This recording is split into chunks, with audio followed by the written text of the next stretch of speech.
33a, Jerusalem. A large crowd is gathered at the place called Golgotha, which means the skull. At the center of it all, a brutal public execution is taking place. The victim, a man by the name of Jesus. As he dangles from the cross between two thieves, one soldier steps forward. He takes a spear or lance and plunges it into the man's side. Blood and water pour out of the wounds. Soldiers and onlookers are unfazed, but two men at the base of the cross are deeply affected by what they see. They are the disciples of Jesus, and one of them will come to be known as the Apostle John. He will later write down what he saw that day, and his account would form part of what we today know as the Holy Bible. But there is more to the story than what is written in the scriptures. For that spear that pierced Jesus' side was no ordinary weapon. It was imbued with great power, the power of prophecy, the power of kingship, and the power of death and resurrection. It was called the Spear of Destiny, or the Holy Lance, and its existence predates even the Roman Empire. In fact, its origins may date back thousands of years, to a time when the world was still very different and magic was an everyday occurrence. According to legend, the spear came into existence after Zeus, king of the gods, raped a woman named Leto. When Hera, Zeus's wife, found out about the tryst, she banished Leto from the world and made it so that no human could bear Zeus's children. However, one man named Priamos offered Leto shelter, and for this, Zeus rewarded him by giving him the spear. Later, when the time came, the spear would play a key role in the Trojan War, for it was prophesied that the winner of the war would be the one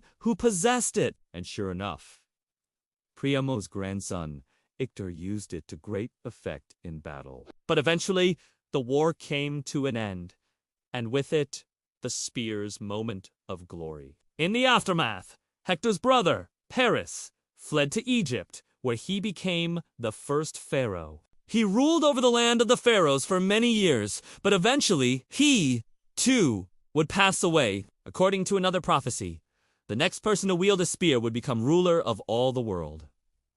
And who was that person? A young man named Octavian, later known as Augustus Caesar, the first emperor of Rome. He would use the spear during the Civil War to defeat his enemies and establish himself as the most powerful man in the world. But once the fighting had ended, he, too, would grow tired of the spear and its ominous burden of prophecy, and he ordered it to be hidden away. But centuries later, another prophecy would resurface, this one foretelling the return of the spear. It spoke of a day when the spear would once again be brought out of hiding and used to pierce the side of a man who would rise from the dead. Now, whether or not this prophecy actually existed is debatable. There is no record of it in any ancient manuscripts, but that didn't stop people from believing in it. After all, by this point, the spear had become shrouded in myth and legend and was thought to have all kinds of magical powers. And so it was that on the day Jesus was crucified,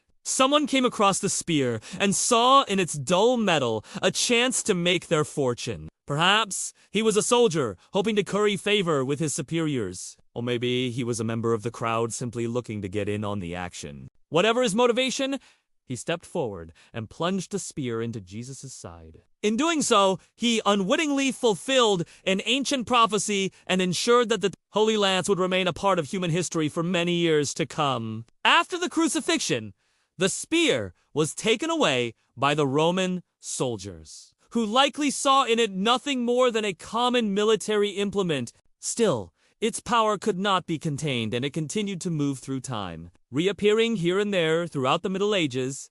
Sometimes it was called the Spear of Longinus, or the Lance of Destiny. It was said to be in the possession of various kings and emperors, including Napoleon Bonaparte, who used it to strike fear into the hearts of his enemies. Some say the spear was lost during the French Revolution, while others claim it was stolen by members of the British royal family. The truth is, we do all know what happened to the Spear of Destiny after it left the hands of Pontius Pilate, but that hasn't stopped people from trying to find it. In recent years, several groups have come forward claiming to possess the spear, but none of these claims have been substantiated. To this day, the Spear of Destiny remains one of the most mysterious relics in history, and while there is no evidence that it ever existed, that hasn't stopped people from searching for it. After all, The legend of the Holy Lance is so powerful that it has captured the imagination of people around the world. For some, it is a symbol of faith.